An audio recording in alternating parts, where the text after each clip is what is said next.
Hey, Skatesman, where are we, man? This place doesn't look too familiar. Where's the UFC? Where's PFL? Where's Turkey Al Sheik to giving me my free car? I don't like this, troopers and grinders, not one bit. Has everyone lost their minds or something? How are we going to deal with this, man? Where are my crappy mainstream promotions? Where is everybody? Where is everybody? Oh, Jesus Christ. No mainstream promotions. How do you feel about this, Skatesman? How are we going to cope with this shit? This is a nightmare. I'm in the fucking Twilight Zone. We're going to cope with lots of kickboxing, some Muay Thai, and some regional MMA. I mean, this is the Skate Tank MMA podcast. We're not just covering the UFC. We cover all facets of combat sports. And we're here to deliver for the people on this very slow combat sports weekend. But fear not, for Hank the Tank has a lot of long, drawn-out analysis on the LFA card that he will be delivering to you for you betting degenerates. Yes. Got to rack up those watch hours, baby. Got to rack up those watch hours. But we'll get to the LFA in a second. That's the main event of the evening. First of all, we got to cover the best in B-Show MMA, including Rise, including Glory, both fantastic kickboxing promotions, troopers and grinders. And then we got one Friday Fights, which is always the hidden gem of the weekend.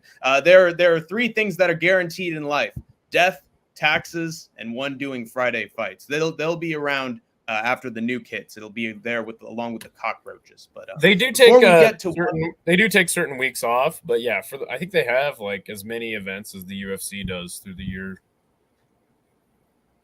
That's crazy. No, that's good. That's good to know, man. At least they'll take a break eventually. But you can't have too many breaks in Chaudhry jail. You can't be going out and having barbells and picking fights with people. And I mean, it's a prison. You can't have all the free activity in the world. But before we get to the jail cell that is 1FC, the Chaudhry jail, the Apprentice Thai version, we got to get to Rise, man. Rise. Got to break down all the shenanigans taking place on that show right here. And I think it's a pretty solid venture. I'll be honest with you. Let me. Surprisingly, Shiro isn't on the card, and he's on like every single like possible Rise card. But let's pull up my screen really quick. The first fight of the night, there is a man named Taku fighting. He just combing through his record, he is undefeated. He's had quite a few fights now in Rise. A couple of actually, he's on a like nice 5-fight finish streak before he got his step up, got a win in a decision.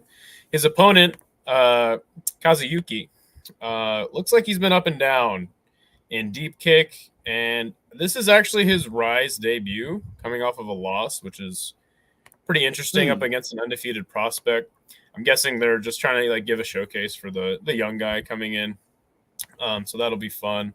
The next fight looks like I got Taku in that fight. By the way, I got him to win. Taku? Yeah, for sure. It's pretty strong. Yeah, so the next fight is a guy on a pretty respectable win streak. Won his Rise debut, and the next guy actually has a profile picture. His name is Yuga Hoshi. He's got a nice little regional kickboxing belt there. Fantastic. Mm-hmm. And this guy's he has one loss to Tenshi Matsumoto, who is actually kind of like the most touted prospect on the card, who is actually on, I think he's in the co-main event or the featured fight. But this guy over here, man, he's on a pretty nice win streak, losing his kickboxing debut to a pretty like hyped up prospect. And he hasn't lost since, man. And this is his Rise debut as well. Should be another fun fight. Hiroshi Noguchi. I got Yuga Hoshi in that fight. That's just my pick looking at their records, but I might be wrong there. Yeah. I mean, you never really know with kickboxing. Tend to be pretty competitive. This person here, Hiroshi, had his debut in Rise, and then he lost a fight. Looks like he then went to like the regional scene, came back to Rise World Series, lost this fight, and his last fight was a win via KO in the third round. So now he's got another fight coming up against a man named Genki Morimoto. Undefeated dude. Looks like this is his Rise debut. Should be another fun fight. A lot of one thing you'll notice with the kickboxing cards this weekend is there's a lot of debuting fighters. Yeah. You have a pick for that fight? I have Hiroshi Noguchi, I think. Solid veteran, and the other guy seems to be winning in a lot of promotions outside the promotion. So I'm going with then the guy. We got a women's kickboxing fight. What is up, Sean Moody? Leprechaun. Good to see you, man. Hope the $5 came in handy. Thank you very much. Leprechaun actually donated to the PayPal, which is nice. $5. So that was cool. Thank you. And then Sniff is here. Good to see you, Sniff. It's the American Dream, Hanky Rhodes, daddy. I'm the #1 Dusty Rhodes impersonator that was on the Hanks Think Take It. Sniff is a big fan of it. So I am the Night Rider, baby. But yeah, anyway, let's move on. Looks like this lady made her debut in kickboxing in 2011. So pretty extensive career. She took a 6-year break, went over to deep kick, had some fights in Jewels before that, and then just been like kind of up and down in Rise. Been on like a lot of Rise cards. Holy crap. And lost her last fight in Rise 171, going up against a woman named Runa, who looks like she's had a couple losses, but on a pretty decent win streak here in Rise. No finishes, so I'm guessing this fight will go the entire distance. The next fight is actually kind of interesting. Mei Miyamoto is kind of a hyped-up prospect. I got Runa in that matchup, by the way. I'm picking Runa to win that. So, yeah, Mei Miyamoto is a hyped-up prospect going up against who is actually undefeated in Rise, and actually I think in kickboxing in general. Going up against Melty Kira. Interesting name. But, yeah, she's on a 3-fight losing streak in Rise. Made her debut in 2021. So, yeah, just pretty middle of the road. But, a scrappy Rise vet. I think Mei Miyamoto's got that one locked up. Don't poke the bear, Sean. Don't poke the bear. For our next fight, it's going to be – who is this? Mei Miyamoto. I got for that fight, by the way. I got she seems like the more hyped up prospect for sure. A guy who was like up and down in Rise got knocked out in his last fight a year ago, so he's coming back against Taisei Kondo. Taisei Kondo looks like he's undefeated in Rise as well and in kickboxing, and he got a knockout win in his last fight. So pretty safe to pick Taisei, I would say, in that one. I agree. I got him in that one. What is up, AJ? Get the fuck out! Hell yeah, what's up, AJ? We then got a man named Kango going up against a Thai. So He's been up and down in Rise, took a deep kick fight against Fujimon with a heart. Interesting. And he got a decision win in Rise World Series Osaka, which is pretty good. Going up against this Thai guy named Otto. Interesting. This looks like it's his Rise debut. Always interesting when you get like a Thai going over to Japan to compete in Rise, if you ask me. Just like to see how the style clash ends up being, but I think it's safe to pick the Japanese fighter in that one. Just seems to be like they always favor them. We then have Kango in here. What's up? I got Kango in that one. Yeah, safe pick. Katsuji Takahashi. He's on a 3-fight losing streak. Another just like kickboxing vet. I mean, look at this. This guy made his debut in 2014, so 10 years in the kickboxing game. He took a lot of fights in Rise and not doing so well as of late in Rise. Going up against this man, Sato.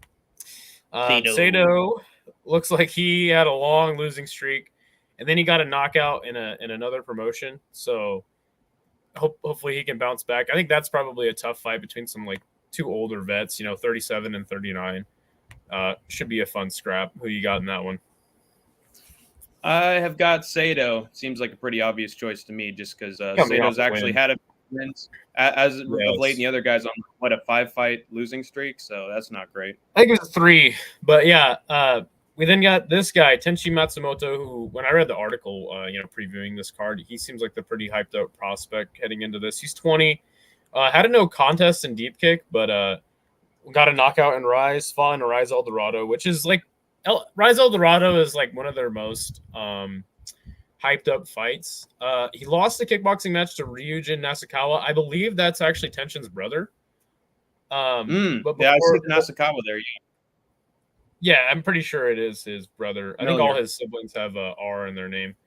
But yeah, this dude before that, he was on a roll in Rise, got 2 knockouts in a row, ran into Riku Kashishima, and then obviously lost the decision to Ryujin Nasukawa, who I believe is actually now fighting like on weird Rise cards, with like modified kickboxing rules and shit. Ooh, circus shows. I like it. Yes. So I think Jin, he's an 18-year-old heading into this, and he's got some wins in Rise and some losses in Rise, and competed for Deep Kick.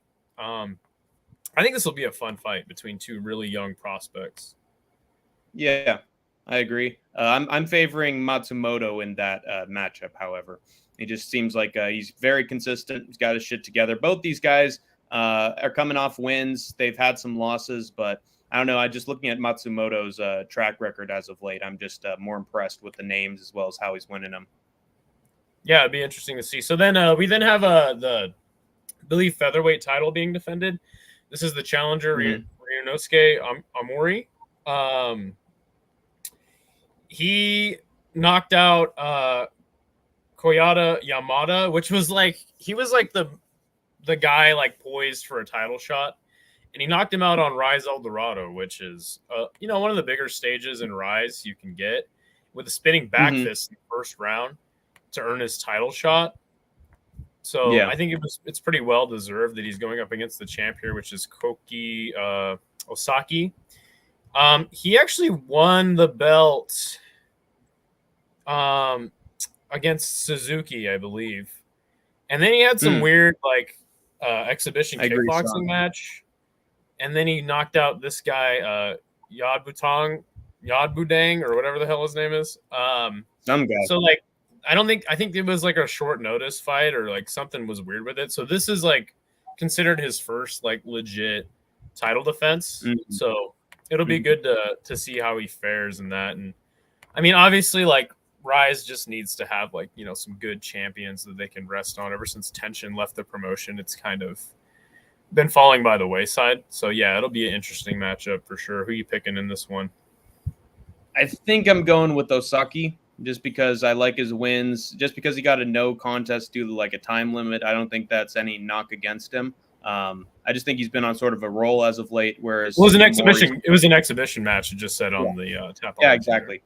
It's been more, or Maury's been more off and on again. Sometimes he looks really good. Sometimes he's losing to guys by unanimous decision. And he got a nice highlight reel knockout, great to get him in there. But when it comes to playing the long game, I just expect Osaki to just be better given his greater experience. But yeah, so I predict we're going to get a bunch of fucking upsets on this card because it's a Japanese card. So you're going to have fucking wild madness either way. So my picks are basically reduced to rubble already, but I'm hoping a few of them work out, Yeah, and Amori seems more of the guy with like the knockout power, and the champ probably, like you said, could be more likely to win a decision.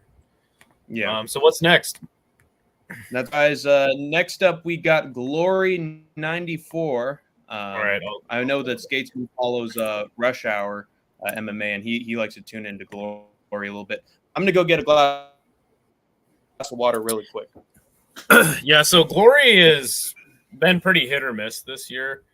I don't know. Like, there's been a lot of weird fights that have been stopped due to like random shoulders popping out of place, people breaking their limbs, not like on contact with their opponent, just like weird placement of shit.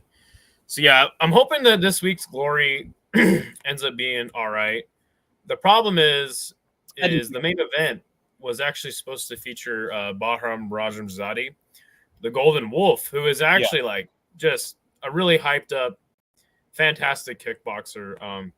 But he had to go, and he's getting a step up competition against Levi Reitgers, and they were both in the heavyweight Grand Prix. It was a fantastic Grand Prix, by the way. And so he's not on the card. Yeah, he got pulled because Levi Reitgers' opponent fell out. So which was actually supposed to be Antonio Plazibot, who was poised to fight Rico for a long time, but it just has never happened. You mind translating this for me, Skate? Scream for the tap. How'd you like? Oh, King of Kickboxing. I did not watch King of Kickboxing, or I think it was King of Kings is the promotion he's referring to. I did not actually watch that card. I heard it was fantastic, though. I heard it was like one of the best kickboxing events of the year. Lots of knockouts. People were getting knocked out of the ring. So Nice. that's always I like that. But you know what? Again, like I said, another trend here. If I look through, in Glory, these guys have no fights. So both making their Glory debut. One guy's got twice as many fights as the other. And for that reason, twice as many knockouts. Should be a good fight. With the Moroccans. Moroccans love their kickboxing. So, and then we got a guy who Osaid in that fight as well. I'm picking Osaid to win that one. Okay. We have another fight here on the prelims. A guy named Hambarayan. He's 1-1 in Glory, no knockouts, and this dude's got like 70 kickboxing matches going up against El Hamouchi, who is making his Glory debut. Armenian versus a Moroccan. I think I'm going to probably go with the Moroccan here, but we'll see if the 70 fight veteran can get it done. This guy also has more knockouts, so I kind of like his prospects a little more. How about you? I didn't see this on the Tapology page. I think a lot of the fights on the page have been fucked up because the amateur hour from a Tapology. Yeah, Tapology is not very good at covering other sports. Another fight with two guys making their debut. This guy, Madani, he's got, what is that, 82 kickboxing matches, 44 KOs versus a 12-5-1 guy with 3 KOs. Pretty tricky fight to predict. And actually, both these guys look very similar. One guy's just got, a little more fuller of a beard and a little white streak in his hair there.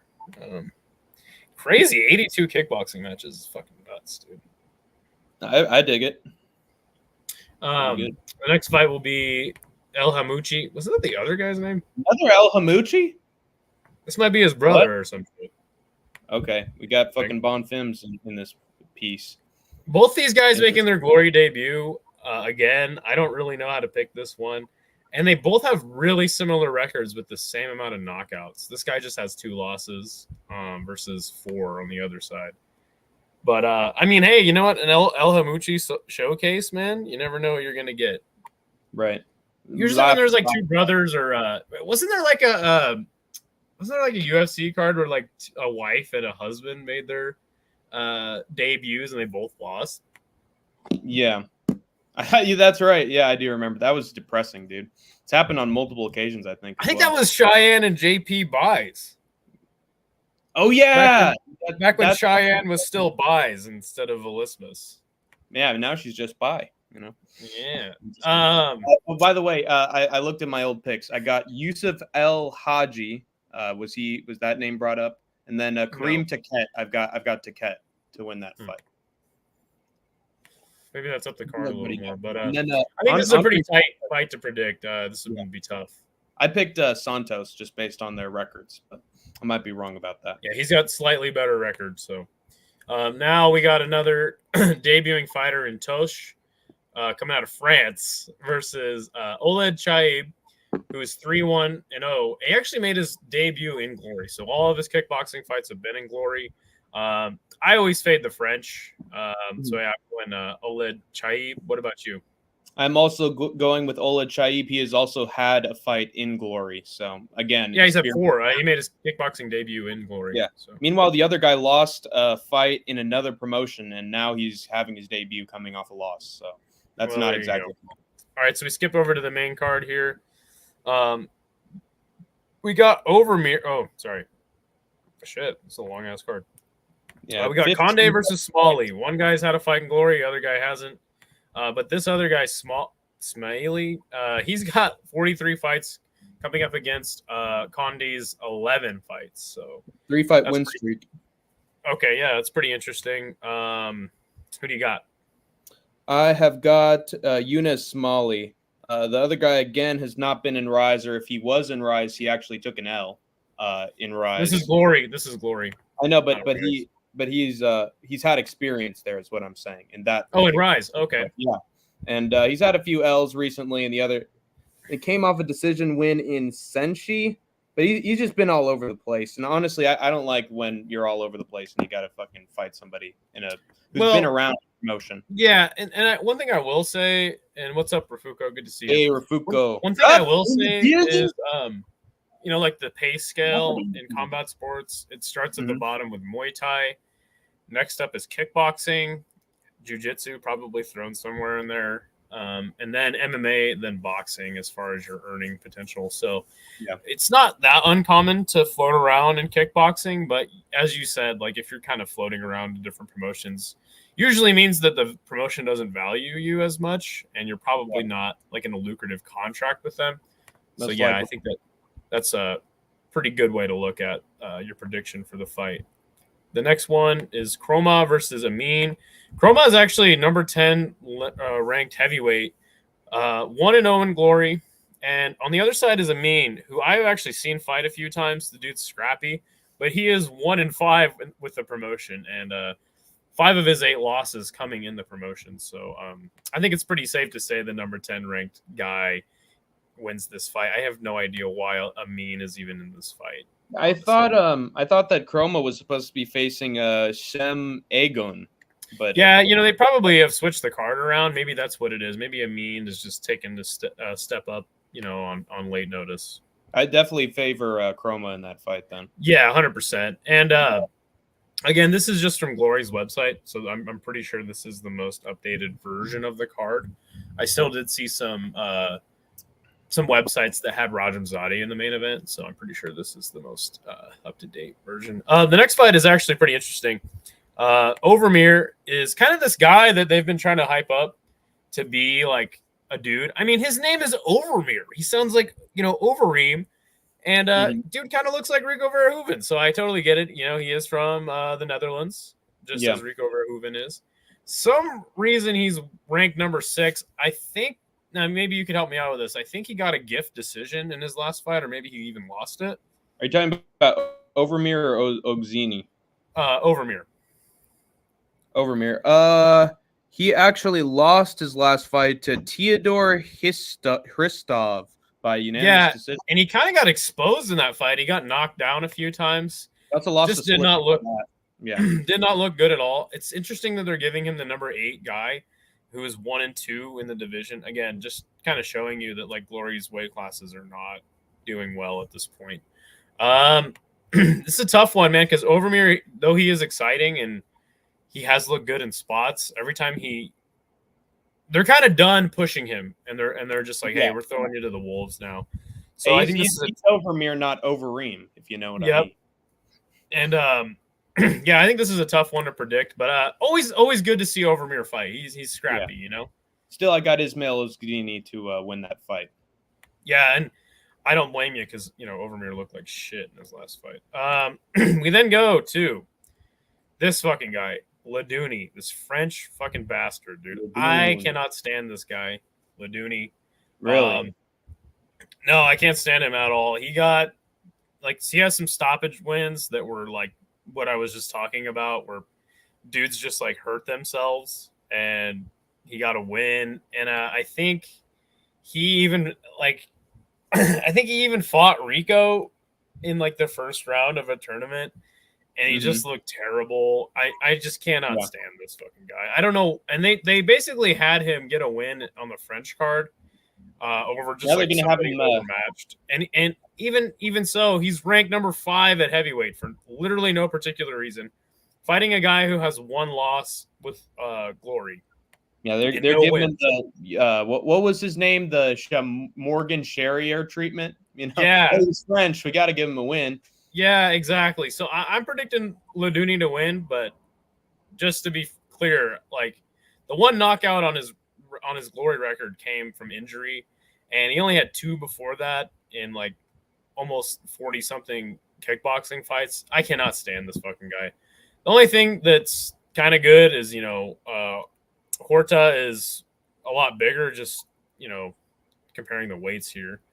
But yeah, I mean, Laduni will win this. It's pretty much a layup for him, but we'll see what's up.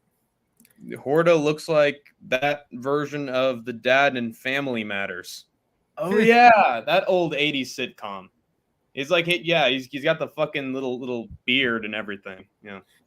So then we go to a middleweight fight with Ozgloklian versus Heavy Doc. this fucking guy. I don't even know how you would say his name. Nadimi? Yeah. Anyway, he's out of Belgium. Dude, Ozgloklian is out of Turkey. This is an interesting thing. His average fight time, 8 minutes.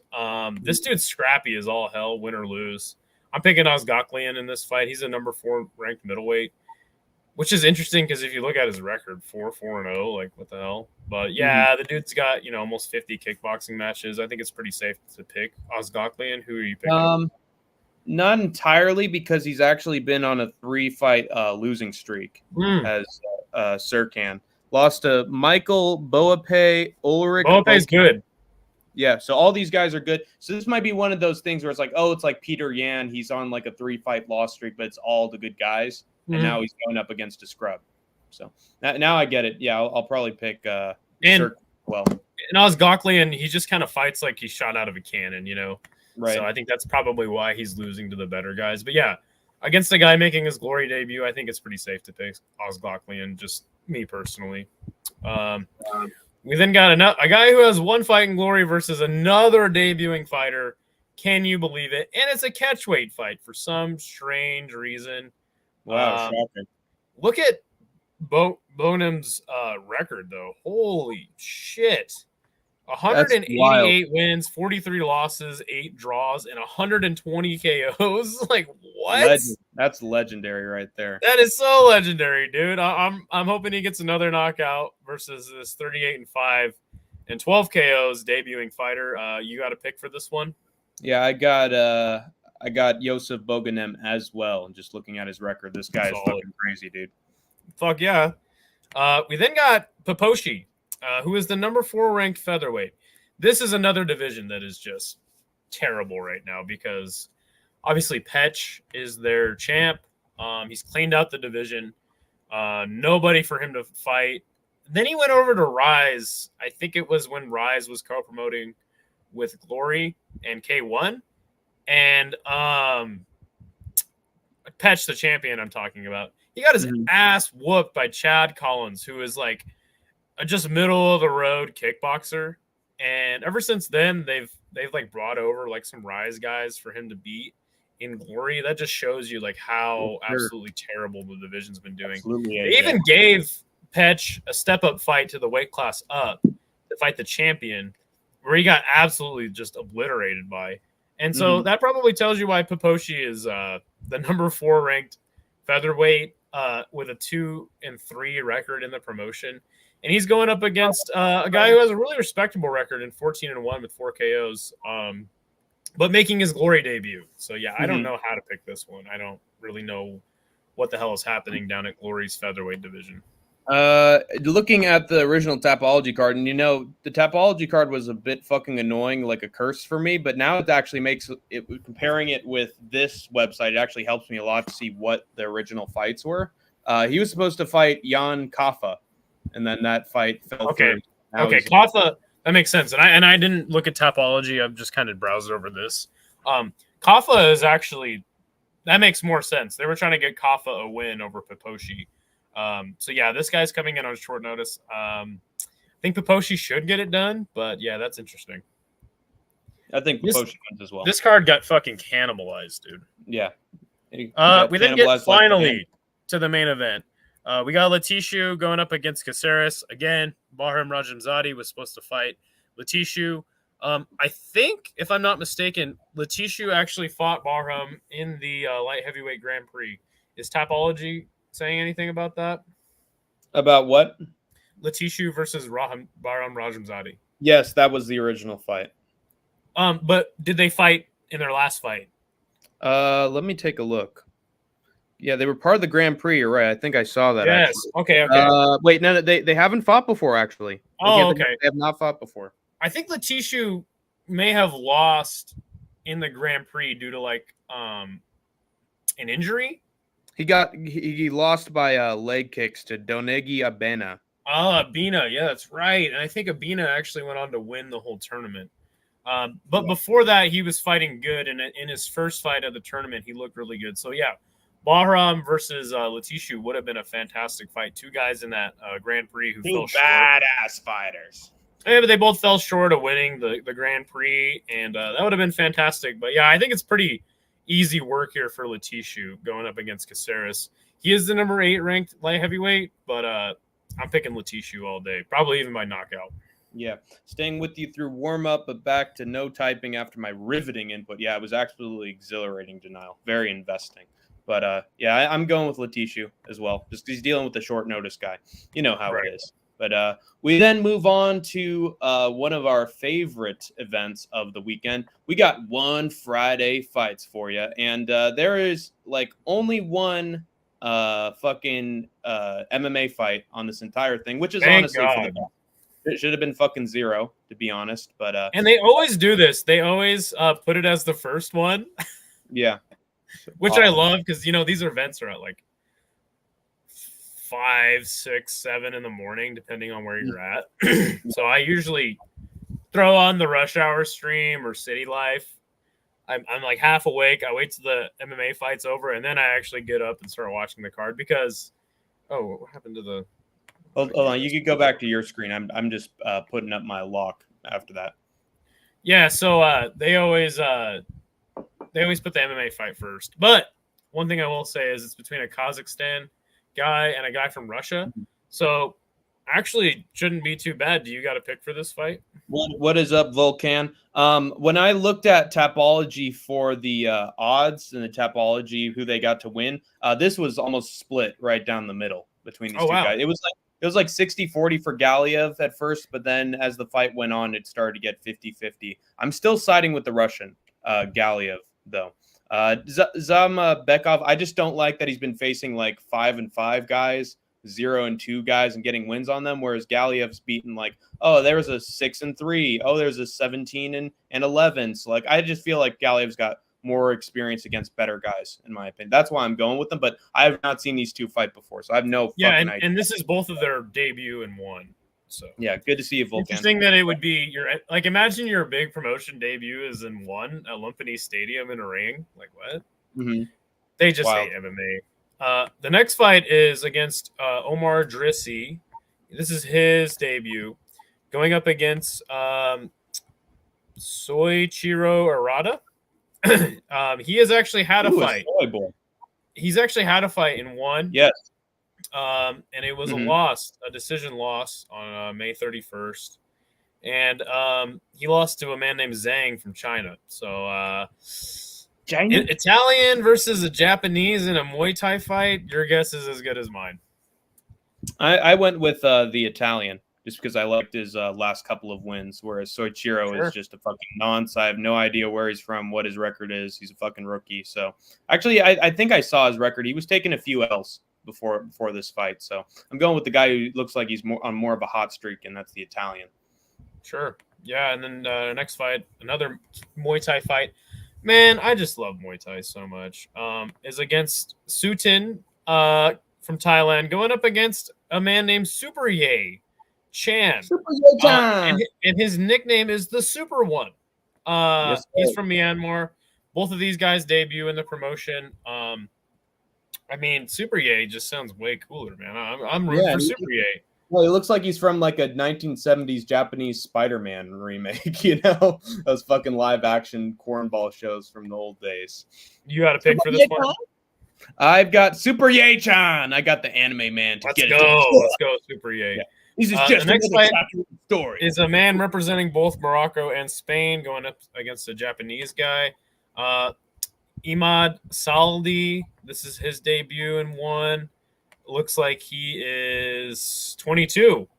Fighting the Japanese Arashi Sakamoto. Pretty cool name. He's 19 years old. And this is also his debut in one. So it looks like, just looking at their stats, Imad has quite a bit of height on Sakamoto. So, like I said, Moroccans are always dangerous in the sport of kickboxing and Muay Thai. This is going to be a 121-pound Muay Thai fight. Yeah. Pretty interesting. I actually picked Sakamoto for that one, just because, again, the Spaniard's last fight was a loss in Rise. And now he's here, whereas the other guy just got a round 1 KO in 2 minutes. and he has been winning like every single guy they put in front of him. So I'm going with the Japanese guy, but the Spaniard and / Moroccan could easily just knock him out. All right, so our next fight is Pet Sanchai going up against Omar Kinte. This is Omar Kinte's debut in the promotion. And Pet Sanchai has had 3 fights on One Friday Fights, 2 knockouts. His last fight was a decision win. Flyweight Muay Thai, by the way, is probably the best division in the whole sport. And I'm pretty stoked for this one. I am going with Pet. Wait, was it Petchan Kong Mongkol Petch? Yes, I'm going. With his name is Pet Sanchai. Oh, Pet Sanchai Toyota Rayong. That's it. Toyota on Tapology. That's what it says. Yeah, I don't know. That's not even close to what it says on one. It says it's Pet Sanchai MU Den, which is going to be the gym name. Konmai Bowie. Yeah, so. He got a split decision win against Roy Jing, Sor Wojtkiewicz, and he won the fight before that by left hook in 2 minutes. Meanwhile, he's going against a Swiss who, once again, he's having a debut fight, and he's from Switzerland, so I got to fade him versus the Thai guy. So our next fight is actually 2 guys who actually have fights on this particular promotion. We got Pitichai, who is going to be – he's 1-1 in 1. Interesting. He lost his last fight to Ramdan Ondash, who looks like the next guy to get signed, from One Friday Fights. And he's going up against Petnam Kong, who is 3-1 on One Friday Fights. His only loss was to an Iranian. He beat some pretty good names, though. BM Fairtex, hilarious name. But then he knocked out this guy, Lokwan, in his last fight, which actually was just last month. So that's actually good that 2 fighters actually having fights in the promotion. I can't believe it. That's a Christmas miracle right there, Skatesman. How Christmas can you do miracle? Yeah, I got Petnam Kong in that fight. Pichi Chai, he's had fights against guys who I'm not as impressed with, and his last fight was an L, unanimous decision against Ramadan on Dash. So go with the guy with way more hype behind his sales. Our next fight is Pet Muay Thai versus Naramit, who is making his debut. Pet Muay Thai has 1 fight with the promotion, and that was a knockout loss actually a year ago. So good to see him take the time off and come back. Any thoughts on this one?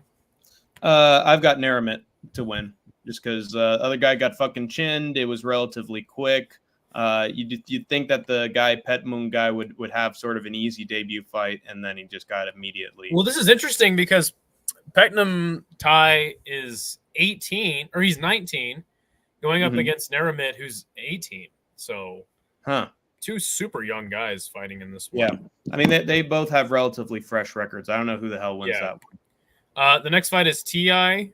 There is another guy named Ti in one, but this is not him. You'll kind of notice that being a trend in one championship fights. Going up against Yadudon. These guys are both making their debut. Not a lot to say on this one. Yeah. God, who did I even pick for this one? Let me take a look at these guys' records. So I had Manu. Now I didn't pick this one. Sato, he got a right hook KO in a round in less than a minute. And then this guy, Yodudan. Is he making his debut? Let me take a look. Fucking cellular data. I'll pick the guy who won by right hook in less than a minute. Why not? Yeah, this is a 116-pound fight. Jeez. Yeah, Yodudan's making his debut too, which I don't think is the best against the guy who's and especially not at 26, making your I'm saying against Ti. The next fight is against Kundet Sanchai Jim. He's 19, going up against. Now you did say it was Manu. I actually literally think this man's name is Man U after the soccer team. Again, Thais just love to they love particular words that sound cool, like super. So Ti, the rapper, Tip? No. If it was Ti, he would be wearing his hat like this. Yes. Where Ti is from, apparently, wind never blows, and I think I've even seen him wearing his hat like this. You know, where he it's got to be. It's got to be bad for his neck, man. He needs a good chiropractor. I agree. I think it's more just. I think he's like a magician, low key. Yeah. But Man Yu has actually had a fight in one, going up against Kundet, who is super young. I think he's 18 or 19. I'm going Man Yu, but these dudes are anorexic, brother. I agree with you, Sean Moody. I got Man Yu as well in that fight. And one thing to note is like all the catchweight fights. I'm kind of skipping ahead. Look at all these catchweight fights. Do you know why that is? Horrible. I can tell you. Horrible hydration tests. There you go. Hydration tests that don't actually work, and you can cheat. There's a nice MMA on point video about cheating the hydration tests. Yeah. So, they got a fight. Go ahead. Man Yu actually has a win going into this. The other guy. Yeah, I just said that again. Literally just said that. We got a man named Face. Okay. Yes, he is named Face. Who has a win via majority decision, which means somebody ruled it a draw, versus Taiwan Chai. Not that Taiwan Chai, but a different Taiwan Chai who's making his debut. And this fucking guy is 16 years old. Are you fucking kidding me? Yeah. Oh my God, it's the Fairtex style. It's the Lee style, man. You got to get these youngins in there quick. Horrific. Solid skate. Had father myself. Mid-body roundhouse drilling due to laughter on the wind line. I have no idea. That sounds like a code I got to decipher. I didn't know I was passing over a bridge and you were trying to give me a riddle before I could cross. It's beat poetry. The guy's in the cell right now. He's speaking his truth, Weber. I'm gonna pick Face here to get it done over the 16-year-old. That just seems strange to me. Yeah. Oh, who knows? This guy could be the next Stamp Fairtex, though. Also, this guy. Well, he would have to do the stamp dance in order for that to happen. Yeah. Gay. And I think Face. He lost in Amarin. He lost in TKO Kiat Pech, and he only won by majority decision against Pech Rapa. Not exactly the best record. So maybe they're just setting this up for the 16-year-old. That's my theory. I like your theories. We then got a fight versus Rambong. Fantastic name, by the way. Bing, bing, bang, bang. Bing, bing, bang. Versus Longern. Interesting. Both dudes are from Thailand. Longern has 2 losses and 1 win via TKO against a French guy. I mean, come on, French people. And then Rambong has a pretty nice record, actually, in 1 Friday fights. He did lose his debut, but ever since then, man, he's been on a 5-fight win streak. One of those was by split. 2 of them were by knockout, and the other 2 were UDs. So he's coming off a UD just in June.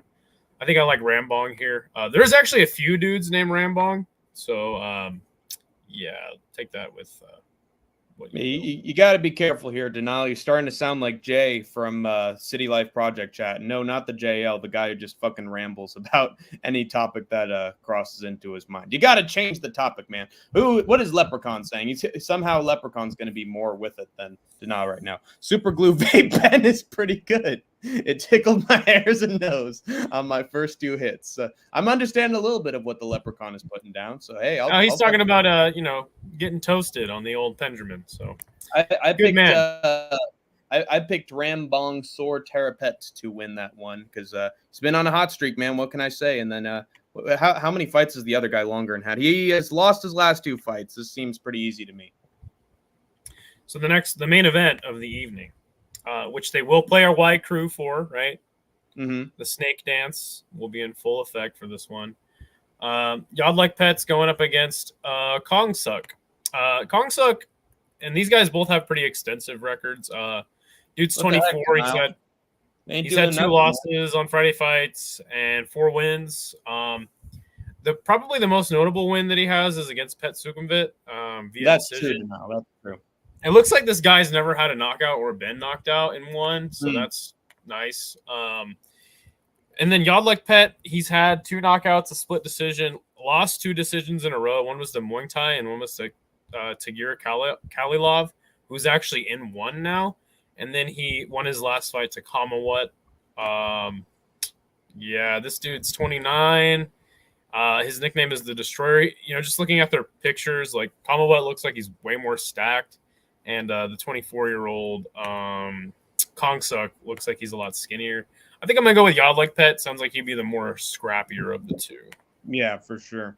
I don't have the faintest idea who I think is going to win this fight, but I tell you what, Skatesman, I have been searching around. I have been scanning, trying to find some people who could give me an idea of who to pick for this fight. And I think I found my guy, Skatesman. I found the guy to give me his great wisdom. So let's take a look at what he has to say.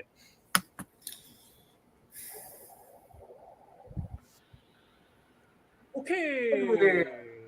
So hi, everyone. Yeah, your laggy internet's playing this video perfectly. Thank you. Acknowledge me. So there's a head of the table reference with Roman Reigns of WWE already starting off right out the gate. Okay, so today it's terrible. And then let's go on to see. You have your leg pick. Yeah, this video is like almost unwatchable. Okay, all right. Yeah. So yeah, it's pretty bad. But he did his very, very interesting impression. If you send me a link to the video, I'll pull it up if you want. My internet's considerably better. Well, damn it. I just closed it. Hold on. Give me 1 second. What's the video called? One Friday Fights, 77 predictions by head of the table. Okay. Wonderful person. Wonderful guy. What a guy. Hey, look who's in our chat. Good old No Chill MMA.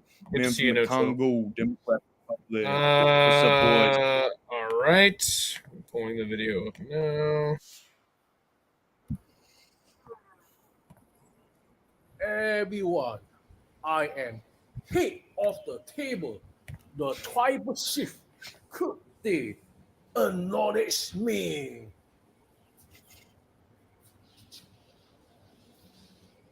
And then he just steps Okay, backwards. so today I'm going to make a predictions video for the one championship. Okay, so it's Dude, I think I like this dude. What's his One. name?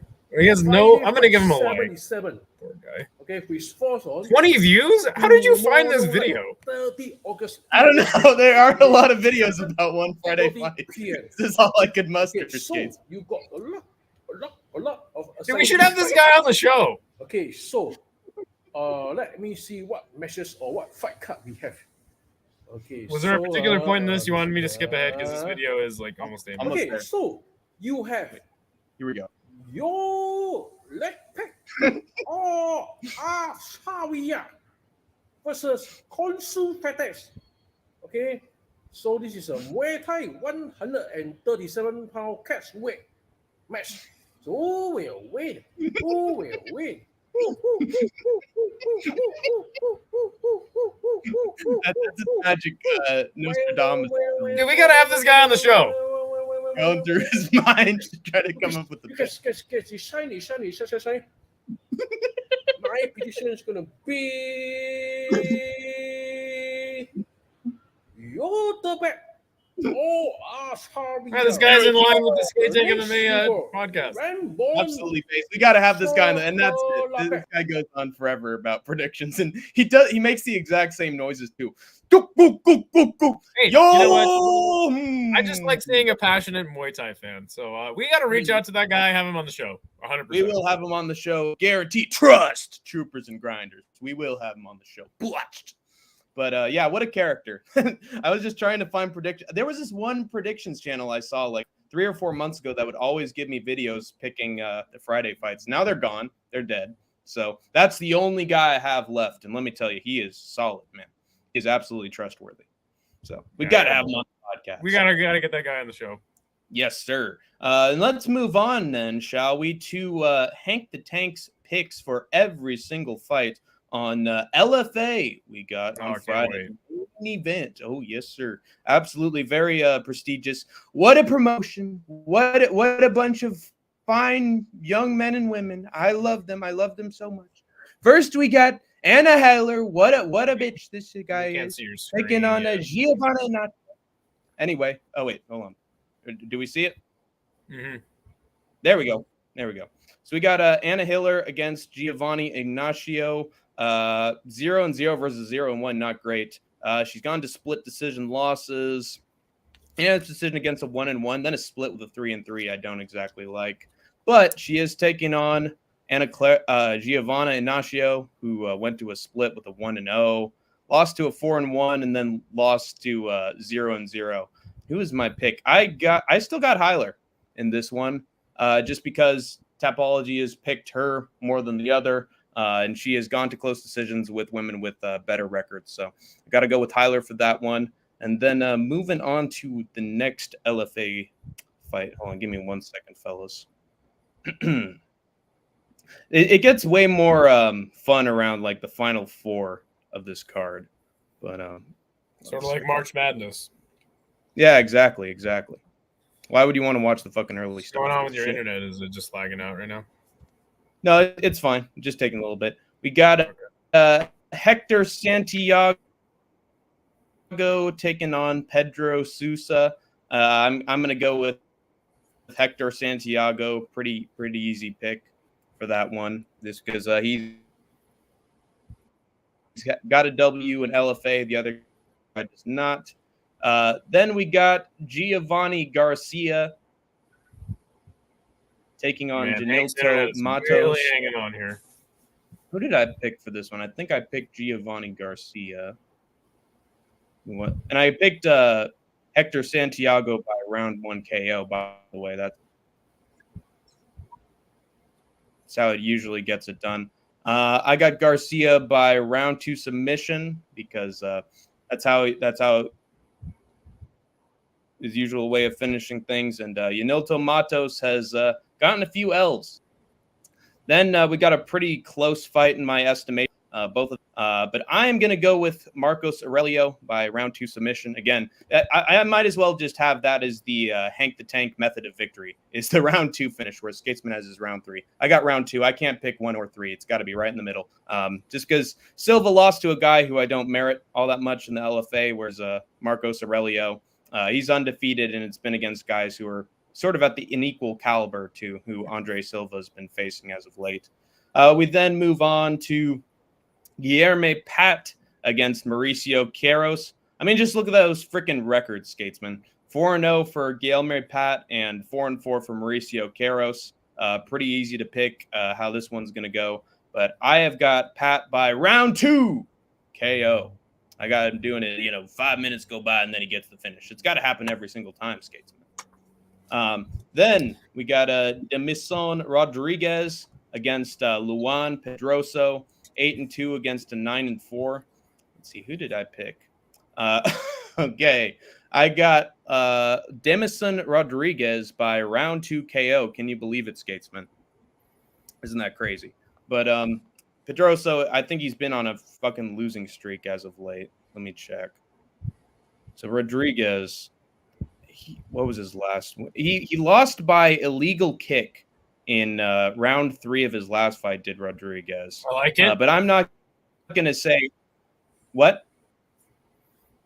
I said I like it. What was that? I like it. Illegal kick. I love it. Yeah, I do like it. It's based as fuck. I know that Isha would definitely agree with that. And then Luan Pedroso, he's been getting wins, but they're by fucking injury, and then he won a unanimous decision against some guy in Shudo, Brazil. Again, I usually trust the guy who's been in the LFA for longer, who's been more accustomed to the environment. Sean has a question. He says, did you see James Lynch's interview with Then there's Mateus. No, I don't watch James Lynch's videos, so I did not. Tell us how it was, though. I'm gonna have to watch afterwards, but in terms of like what GM3 has just been saying recently, he's very humble, as he usually is, upon beating Anderson Silva's record for the most finishes at middleweight. And he's on to the next, man. I think Skatesman and I talked about who his next opponent was on the fucking stats table. He's one above at this point, so he's in the history books now, which is pretty good. I think he had it tied before, but now he's gone past it. Good for the man. But then we are at Mateus Soares against Maxon Lee. Again, both these guys have the same amount of wins. Let me look at my picks to see who I actually got, because I fucking forget. Both these guys seem pretty even in terms of wins. 7-1. Okay, there was Rodriguez. I have Soares. His nickname is SpongeBob's favorite catchphrase. I'm ready. I'm ready. I got him by round 1 KO. I think the reason I chose Soares is that he's just got more power of the two of them. And whereas Maxon Lee is winning a lot of decisions, the other guy has way more finishing potential. So I'm going with the guy who's going to knock the other one's block off.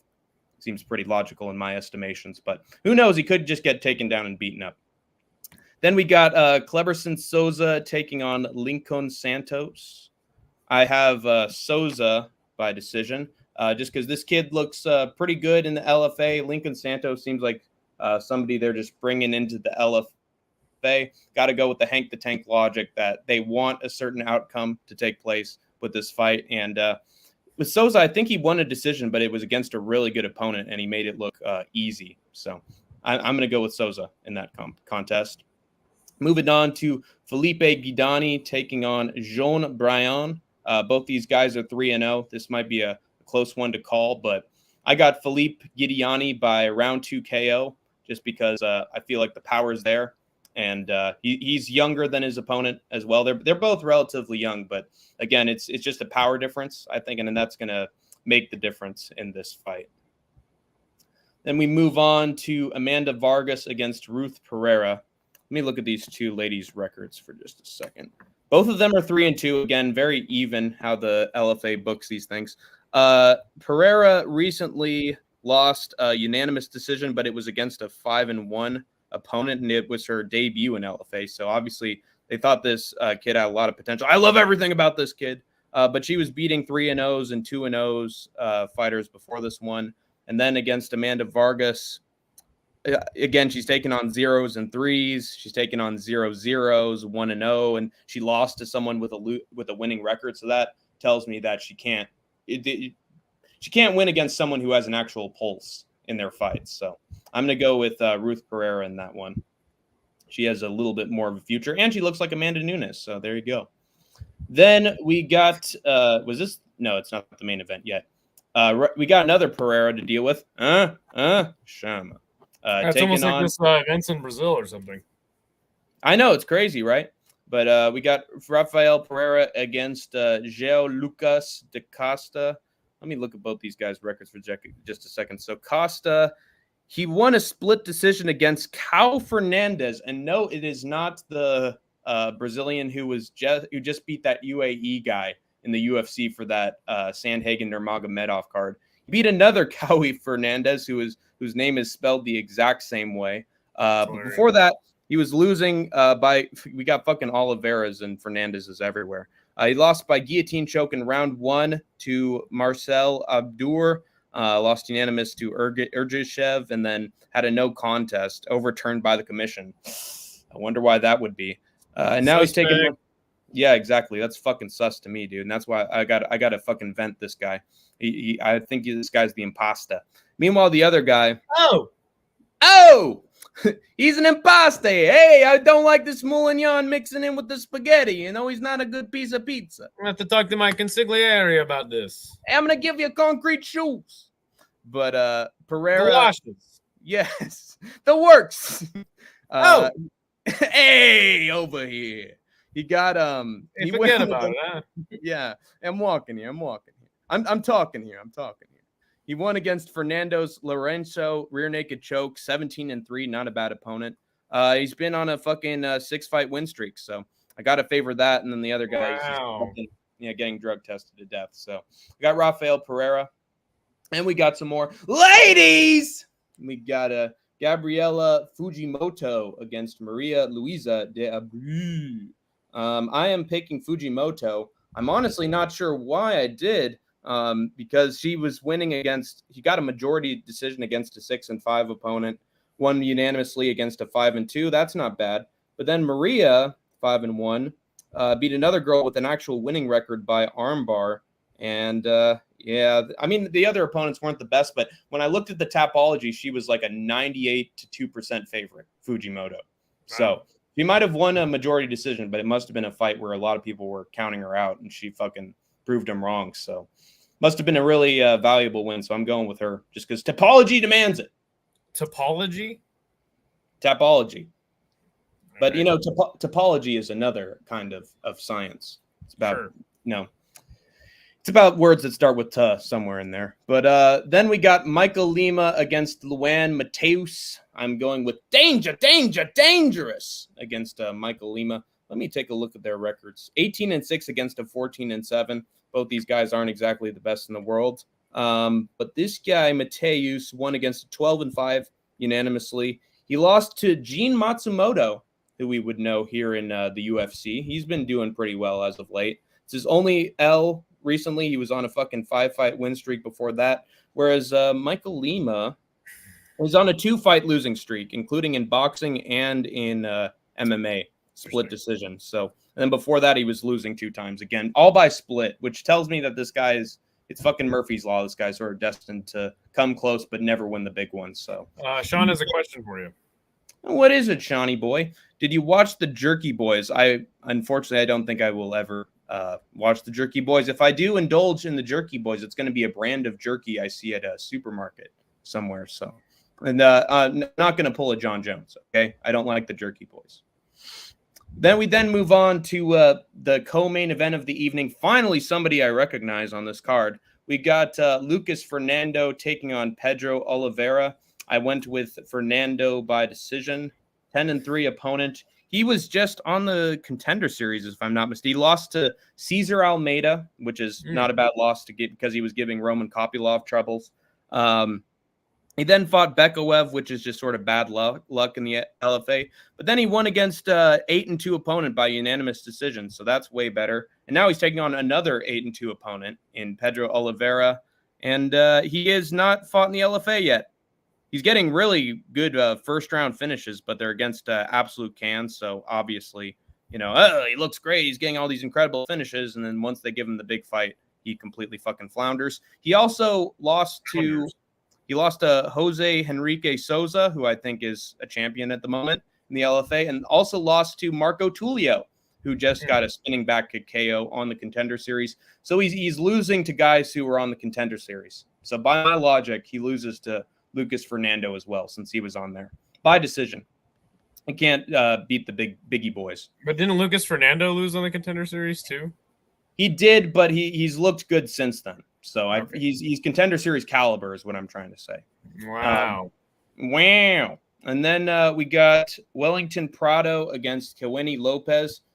We got actually sort of a highlight here because Kawini Lopez, he's 10-1-1, and he has been getting 4th-round finishes, first-round finishes, 7-3s, 8-7s, and then 7-0 KO of a guy. And he's coming into the LFA, so this guy's been on a hot streak, getting nothing but finishes. Whereas Wellington Prado, he won by retirement in round 1 against Kawe Vaz, some guy in BFC. This guy's had more LFA experience, has Wellington, but he's spent that time in LFA losing. So I feel like we're going to get a nasty fucking finish in the main event. And look at this guy's fucking face. He's up. He's roided. Looks like kind of looks like Jacare. He does. He looks like Jacare Souza, the alligator. So I'm ready for the alligator to fucking take a big chomp out of his opponent. Pretty good. No Diddy, no Jones. Yeah, that's all. We got a new Diddy this late into the show, and Sean agrees that this guy does look like Jacare. Well, there you have it. The alligator, if you will. But yeah, it's we got some decent shows. Looking at them fucking stacked, ranking them, I'd actually say I'd be more interested in maybe it's a 1 Friday fights, obviously, because they usually almost always deliver. And then I just like LFA because it's absolutely fucking random and you get a lot of finishes regardless. The production isn't exactly the best, but all my memories of LFA are good ones. The only problem with LFA is, especially right now, Contender Series season, the cards seem to have a significant drop off. That's true. And then the Glory card looks like it's just been cannibalized, and so many people have fallen out. Yeah. So the next Glory the next Glory show should be pretty good. But obviously, Rise, you're getting a title defense. Ryzen won. Some prospects, but obviously, Rise takes a hit on the rankings for the weekend's upcoming events because you got to watch it at like 4 a.m. On a Beema of all things. If you've never used a Beema, it's like a Japanese TV app, and it can be pretty hard to navigate. It's all in Japanese. Hey, and by the way, what's up, Combat Sports Today? What's happening? Lovely to see you, my brother. But I'm sure he's happy to see us covering things other than the UFC this weekend. He can replay that shit because he, again, just like City Life Project, he shows up at the worst possible moments, just as we're about to get out of there. But yeah, what I'm trying to tell the CST is to go watch Rise and to go watch Friday Fights because those look like the highlights of the weekend in a bare fucking desert. And Johnny Walker knows all about going through the desert, so he knows where to find those diamonds in the rough, where you can get them. So those are our best shows for you. We scrounged, we scraped, we tried to find anything of note this weekend because UFC fucking killed us. They betrayed us. They betray us, as Tommy Wiseau would say. And PFL did too. All those motherfuckers. Oh, did. Gosh, here we go. Naoya Inoue next Monday. Wow. We will be talking about that on Sunday. Cannot wait. I'm not going to watch that shit. Yes, sir. Well, I'm going to, damn it. I'm going to stay up all night to watch my idol. What is that, Juice Man? Hey, Juice Man, good to see you. You should rewatch our stream, Juice Man, because we don't mention boxing once. So I think you're gonna like it. At the end of the day, I think you're gonna like it. But yeah. So that's what we got. Speaking of boxing, I think that another son of Costa Tszyu, Tim Tszyu's brother, is actually going to be fighting on some random Australian card, which I've actually watched those cards. They actually are pretty good. So. I think Fundora is going to be taking on Terrence Crawford. I saw that in an announcement. So yeah, I think that it was more. I think it was more like announced that the WBC had wanted it, but I doubt that happens. I seriously doubt that fight happens. Did you guys see Karate Combat declaring war on one? Did they sign Chingiz Alazov? Alazov? I'm not sure if they did, but it seemed like Alazov was getting ready for something else to go to some other Combat. I'm gonna look it up. They said they'd make an announcement and that they'd fucking kill ONE FC. That's what I remember. Because Denial actually posted it in his Discord. Let's check it out here. Take a look. It's in a book. Reading Rainbow. I don't see anything about it. You know what? I have to look at Combat Sports Today here. Yeah, I wonder if he's got anything for us. One championship to hold press conference regarding Shinran Alazov. I did hear about that. Let's see. We're on CST's page. Oh, I didn't know RWS was happening. It's a super welterweight tournament. That should be fantastic. Check that out on the Zone if you got time. That's happening. You're not stoked for that? Well, I don't know. It's happening. I didn't even know it existed before now, so I guess I am excited. I've reached some people and the presidents. Combat Sports Today has talked with the president of Karate Combat, much like Ariel Helwani has talked to the president of BKFC. I mean, that's good that they're declaring war on one, but like, dude, how? It's just good, just basically for coverage. Right. But I think that they're going to have a pretty uphill climb, to compete against one championship. Yeah. Not to mention, like, they do like not great kickboxing, and one does pretty mediocre. Oh, Nabil's brother fighting on the undercard of RWS. That's sick. I'm looking at Combat Sports Today's page. He said that Chingiz Alazov's team at Instagram possibly teasing Chingiz could be fighting in K1. Nice. Yeah, they posted this. RIP one championship. And some goofy cartoon shit. Yeah, their president of Karate Combat dude seems like he does a lot of coke. So yeah. Didn't they call him like Brown Dana White, which is very interesting name to call yourself. But can you just call him Dana Brown? Yes, he is Dana Brown. Okay. That is true. And then I got some UFC updates for anyone who's fucking begging for any UFC content on this goddamn stream. We got some updates regarding fight announcements. Wow, that's actually interesting. Combat Sports Today says, let's just say elbows could become karate combat. Sick. Ooh, nice. I'm liking that, dude. It looks like they're not declaring war on ONE FC, but rather the PFL. With yeah, elbows. You know, No! the thing that I don't like about karate combat is the ground and pound is like so unclear. You're supposed to get like 3 seconds of ground and pound, but like, you know, you can actually just win an entire fight by like throwing your opponent and then ground and pounding them like over and over again. There's no rule against that. Yeah. Oh my God. They signed Adam Noy. Not Noy. I can't believe that. It's crazy. That is truly a war of attrition right there. A very long attrition that doesn't go anywhere.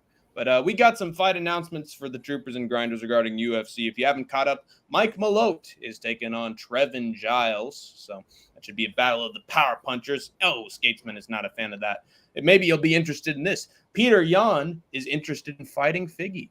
He's mentioned it multiple times on his Twitter and showed old videos of himself saying, I want to fight Figgy right after the Song Yadong fight. So looks like he's ready to put that shit together. It's a good fight. Dana White says that there will be fight updates coming soon regarding Conor McGregor, Michael Chandler, Alexander Volkanovski, Charles Oliveira, and Max Holloway.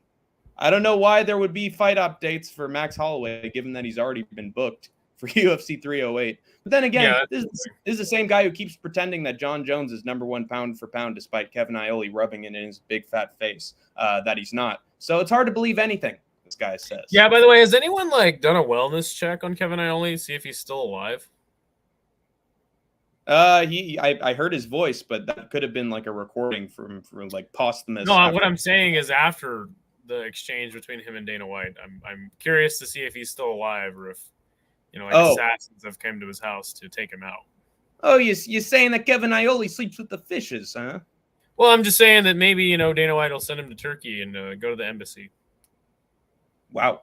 And not the Drake embassy, the Turkey embassy. No, the same embassy that Jamal Khashoggi was last seen. Oh, yeah. Well, it's a special report coverage just for his good old buddy Kevin Iole. It's a very it's a 1 in a million mission. Not a lot of guys go on. I wonder why they don't go on those missions. Combat Sports. I'm actually in the Rush Hour Discord. I don't have a Discord, but oh yeah, I guess I do have a Discord page. But yeah, I will do that, man. Sounds good. Thank you. Damn Skate with the dark humor. You know me, my friend. Chad Drew has finally appeared.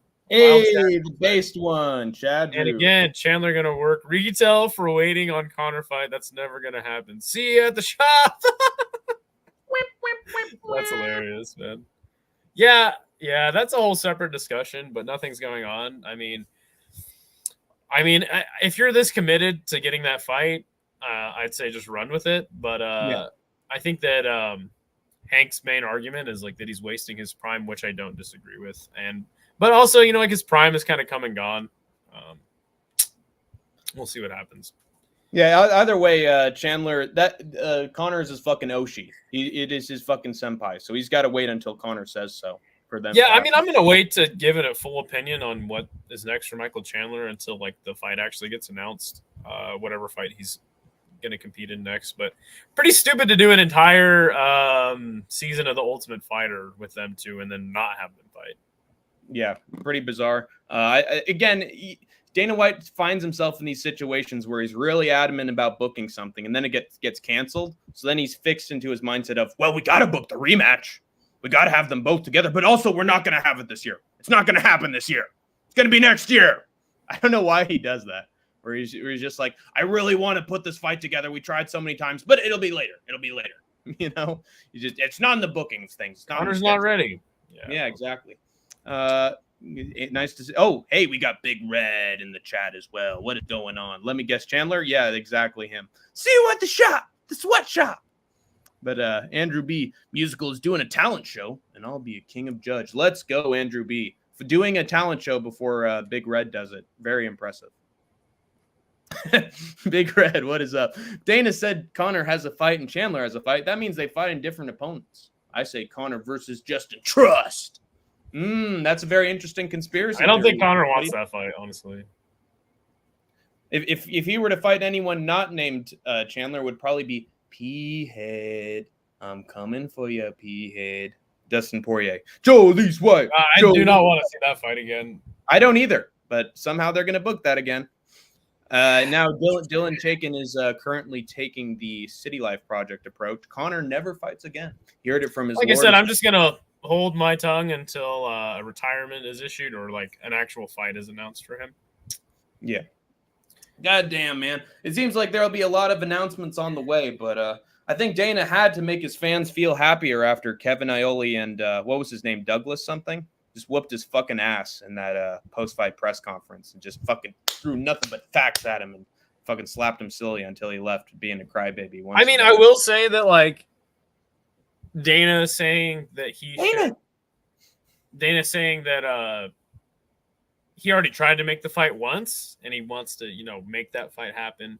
Yeah. Is somewhat of a valid point, but like also you could say all the same stuff about the Stipe fight. Yeah. And you're not going to use that at the time as of the first announcement. I don't think the fight should have really ever been booked, but yeah. And you're not going to use that as a justification as to why he's still the number one pound for pound. Oh, well, I booked it. Therefore, right. he's fight. I think that they're just trying to squeeze all the juice out of Stipe before he, retires.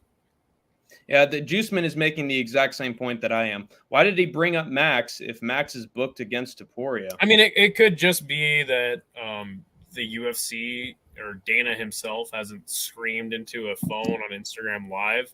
What is up, guys? And announced Max versus Topuria, which he loves to do. Like, let's not announce fights like on the broadcast when people are watching. I'd rather do it on my Instagram Live. It's like, what? Yeah. I've seen multiple moments where Dana's like been on Instagram promoting a fight like 3 times. Yeah. I think he's just been hanging around the Nelk boys too much. Yeah. He's been prepping his oil for when he makes another mistake and the fans raid the UFC headquarters. They're going to pour some oil on the fucking Apex and set it on fire. I'll tell you that much. It's construction. It's construction.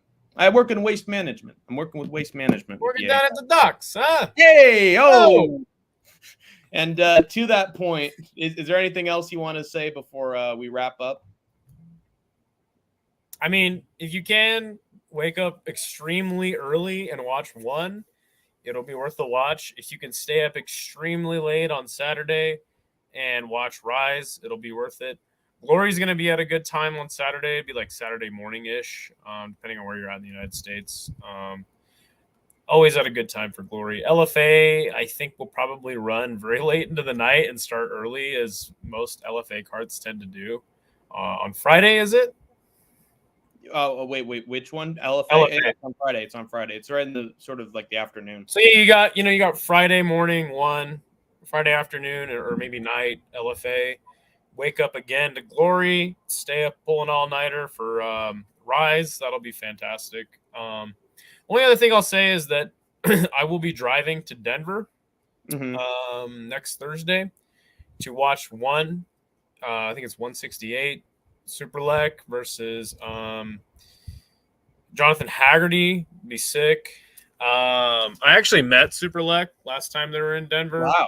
Yeah, super that's right. humble, super nice guy. Nobody recognized him. I called him out. I was like, Superlek.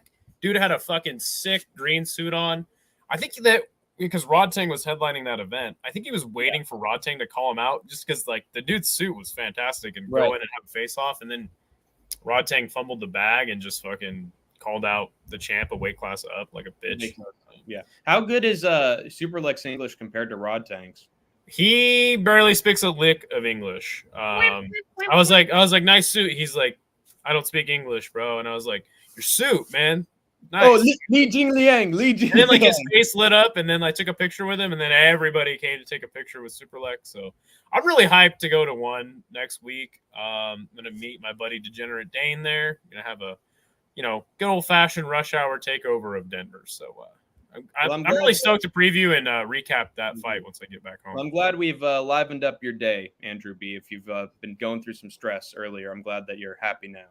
But, we got CST with the message for Skatesman. Pump for Rise. Don't forget to DM me. I will DM you, my friend. So I think we should finish this with sort of a community chat poll. Which fight companion should I do for Friday? Because I initially had it for LFA, but I'm hearing different opinions. So what do you think, guys? Which promotion do I cover? Because I'll sleep early to watch one Friday fights. I will stay up late to watch Rise. It's all up to you guys. Which one do you want? LFA, Rise, Glory, whatever. CST says he had someone meet up with Ponpayak. Hopefully some exclusive news. That's sick, man. Ponpayak lost he lost the fight to Superlek, but it was funny during the announcement of the fight, like during the commentary, Mitch Chilson, as he screams into a microphone because he's Mitch Chilson. He said that Ponpayak and Superlek are like 7-5-1 against each other. They've had like over 10 fights against each other. Hilarious. Also, we got some votes. Oh yeah, Juice Man, you going to 1? That's sick. Hell yeah, of course I'm going to 1, man. Gotta go. Denial wants me to do both. God damn it. 1 in LFA. Andrew's fucking work screaming for Glory. I don't think that Hank the Tank's much of a kickboxing.